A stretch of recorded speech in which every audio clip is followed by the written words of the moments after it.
Mesdames, Messieurs, bonsoir. À la une de ce journal, le programme présidentiel Un étudiant et un ordinateur se concrétise à Dori. 22 étudiants de l'Université Polytechnique sont rentrés en possession de leur machine après la phase de souscription. On en parle en début d'édition.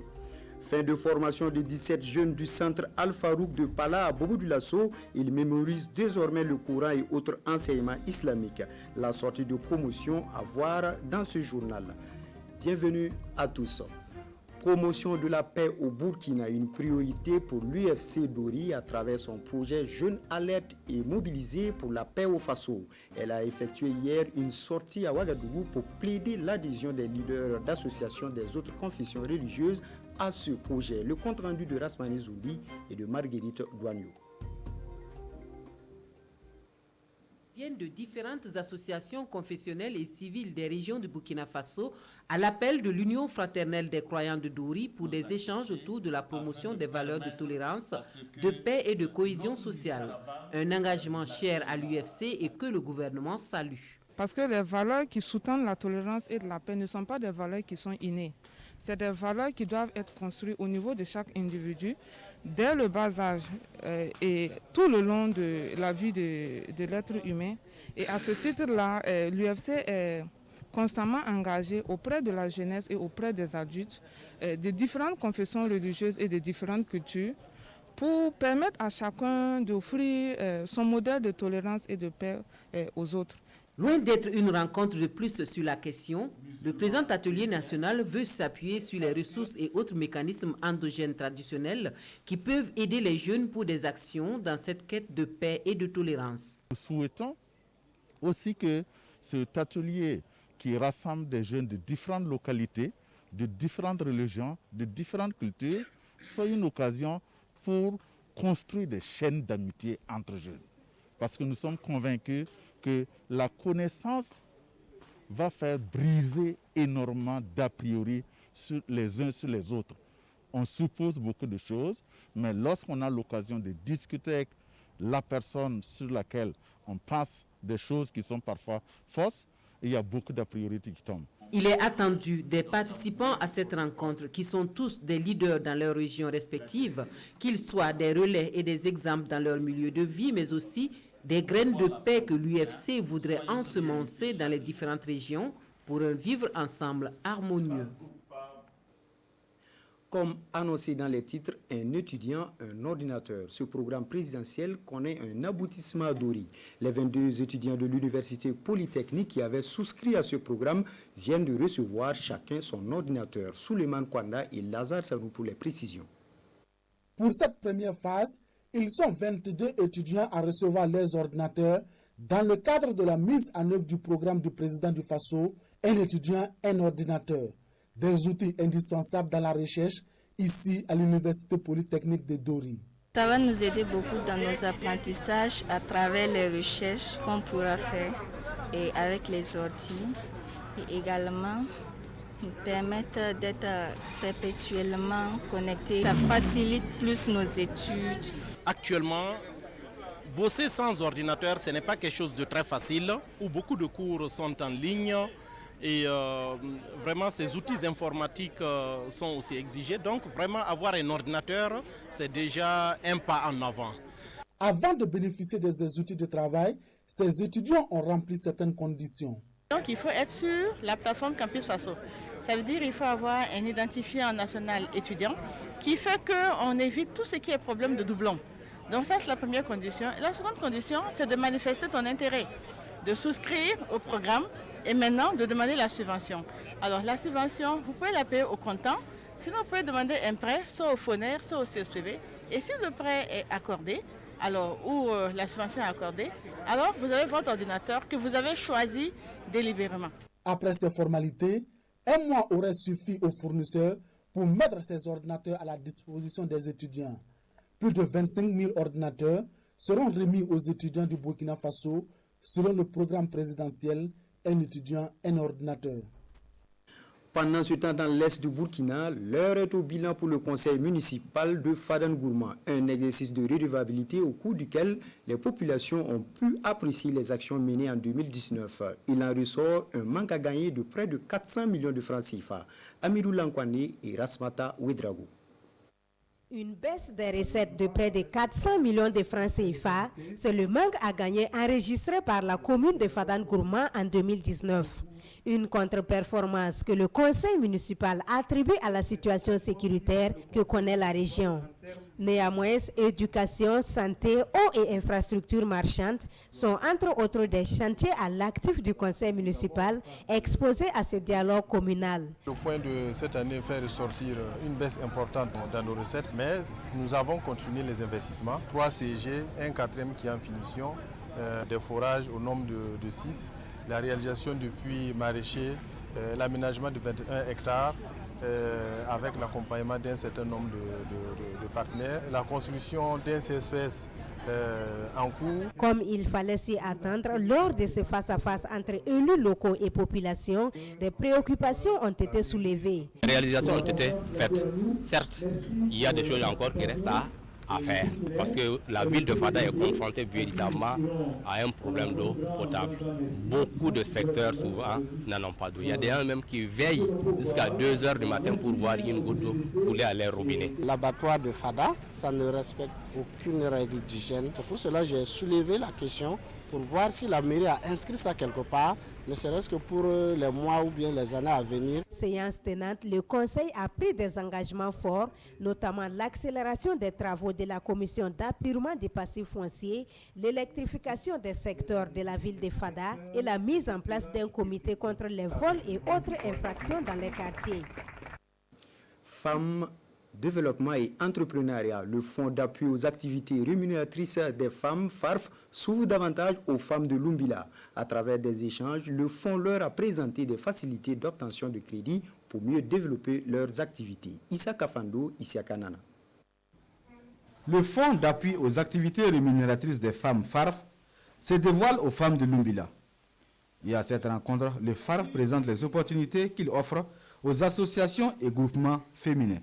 Depuis l'année passée, le FARF est en révolution sous la tutelle du ministère de la Femme. Et nous communiquons énormément pour que toutes les femmes du Burkina connaissent le FARF, sachent qu'elles peuvent venir vers le FARF pour demander des crédits qui leur seront octroyés pour leur travail. Donc c'était justement pour sensibiliser les femmes dans ce sens.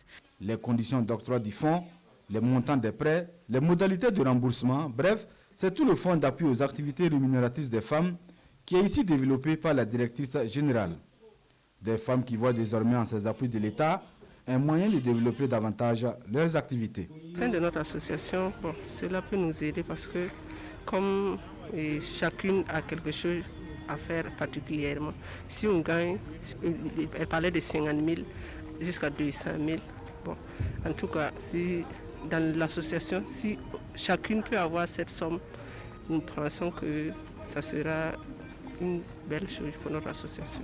Il y aura un intérêt très capital pour compter sur FARF pour se développer. Se développer pour une autonomisation de la femme burkinabé, c'est tout le sens de cette rencontre d'échange selon Dorcas Tchendrebego, qui invite par ailleurs les participantes à être des relais auprès des membres de leurs associations.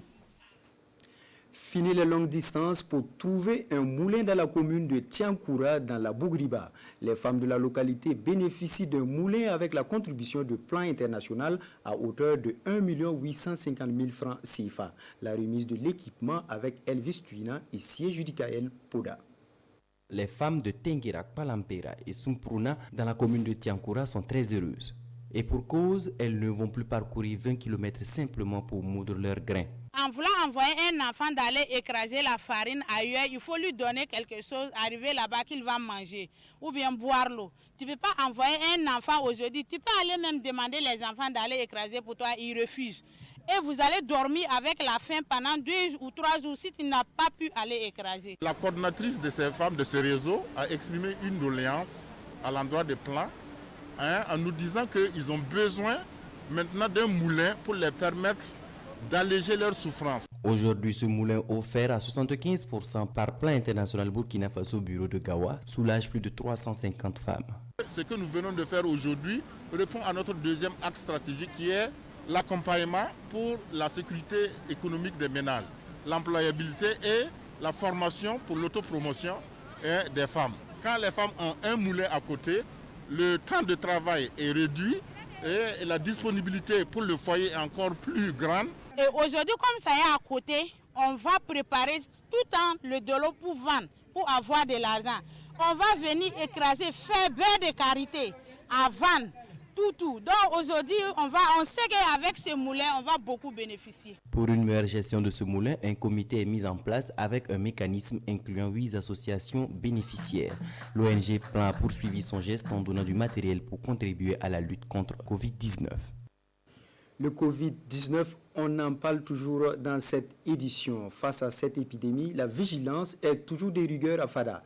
La Fédération des associations Diema de Tintoua en tient compte, d'où son don de matériel sanitaire de 2 millions de francs CFA au service technique de Fada. Composé de cache-nez, de lave-mains et de savon liquide, la remise du don avec Mathias Nintiema, Dandi Banga et Aruna Mari. La Fédération des associations Diema de Tintoua offre ici des kits d'hygiène au profit des services techniques du département de Fada. Le don est composé de dispositifs de lavage de mains, de savon liquide, de cache-nez et de gel hydroalcoolique. À travers ce geste, les responsables de la fédération entendent apporter leur contribution à la lutte contre le coronavirus. Nous avons accompagné l'élaboration des plans de contingence. Avant que la maladie n'arrive, c'était dans le cadre de pouvoir vraiment faire face aux catastrophes naturelles. Voilà. Et c'est la suite de cette réflexion-là qui nous permet de doter cette structure-là pour que la structure soit plus compétente dans cette lutte contre le Covid, qui est vraiment la dotation des kits ce matin. Les bénéficiaires, à travers la voix de leurs représentants, saluent l'engagement des donateurs. Ils attirent aussi l'attention des différents services quant au respect strict des mesures barrières contre le coronavirus. Le kit que nous avons reçu, comme vous l'aurez constaté, vient d'être redistribué à tous les membres, surtout les services techniques départementaux. Rien que ce matin, l'Organisation mondiale de la santé annonçait le chiffre de 126 000 contaminations par jour. Cela indique que c'est un phénomène encore très préoccupant et il est de notre devoir de toujours travailler, de toujours œuvrer à ce que, en tout cas, nous puissions arrêter la propagation de ce virus. 2 millions de francs CFA, c'est le montant que les donateurs ont débloqué pour l'acquisition de ce matériel de prévention contre le Covid-19. Religion et éducation à présent, donc 17 jeunes apprenants du centre Al-Farouk de Pala ont achevé leur formation sur la mémorisation du Saint-Coran et les enseignements islamiques. Issus de la 15e promotion, ils ont effectué leur sortie dimanche dernier. Le reportage de Manika Yen et de Ali Traoré. Abdul Jalil Diallo a désormais la faculté de réciter toutes les sourates du Coran sans tenir le livre saint de l'islam. Une performance rendue possible grâce à son passage au centre Al-Farouk de Pala. Et comme lui, ils sont au total 17 apprenants à boucler 3 ans de formation sur la mémorisation du Coran. Ils sont bien formés pour qu'ils puissent remplacer valablement nos grands dirigeants de nos mosquées. En plus, c'est des jeunes vraiment talentueux. Et ils sont bien formés pour représenter le Burkina hors de nos frontières. Autant de défis qui attendent ces lauréats après leur passage dans ce centre. Et avec leur parchemin de fin de formation en poche, ils se disent prêts à relever ce défi. Mais avant, ils reçoivent les conseils de leurs parrains. Ils sont devenus des ambassadeurs de paix. Ils doivent partir dans tous les contrées du Burkina Faso, véhiculer le bon message, le message de la paix, le message de vivre ensemble, le message de cohésion sociale.